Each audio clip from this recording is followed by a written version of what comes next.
Hey there folks, Wrel here. During streams and in various videos, I'll occasionally reference the concept of momentum in PlanetSide 2, but I rarely explain what I mean when I say that, so that's what we'll be quickly going over today.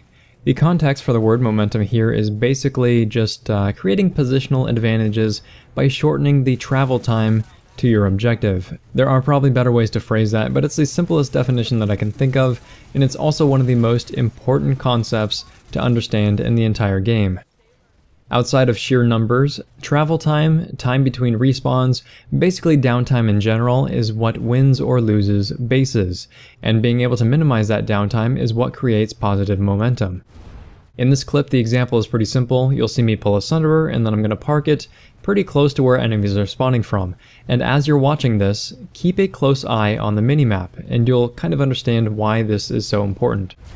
As more and more players start spawning from my Sunderer instead of back at the base or at a Sunderer that's further away, they can continually put pressure on the defenders, who are spawning from a Sunderer on the other side of the rock.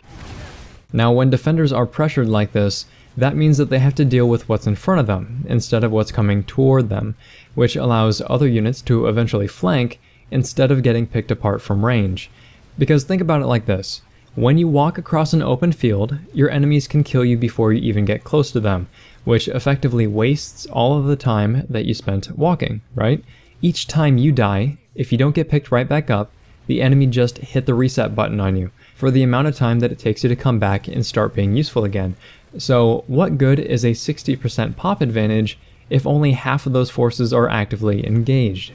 By placing a Sunderer as close as possible, the travel time is shortened, which means that when the enemy hits your reset button again, your overall downtime is minimized, which means that you're effectively making more use out of your population.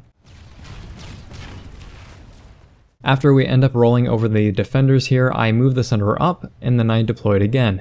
I keep it there until another Sunderer is nearby or deploys ahead of me, and we basically just leapfrog them. This way, there is a constant stream of infantry there to support the vehicles and push back the enemy, instead of them spawning all the way back at our base or at another spawn point that would effectively take them out of the fight while they travel. And this concept of momentum is also one of the reasons why combat medics are so important. If someone ahead of me dies, I want to be able to pick them up so that they don't have to take the walk. Then instead of just me moving toward the point, it's me and someone else. Then we both move forward, we push, and if we end up dying, hopefully there's another medic behind us that's there to pick us up, and it just sort of snowballs.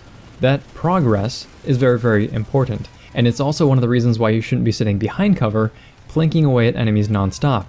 That stagnates fights by allowing the enemy to position themselves better and pick off your important assets, and it will more than likely end up in a wipe than anything worthwhile.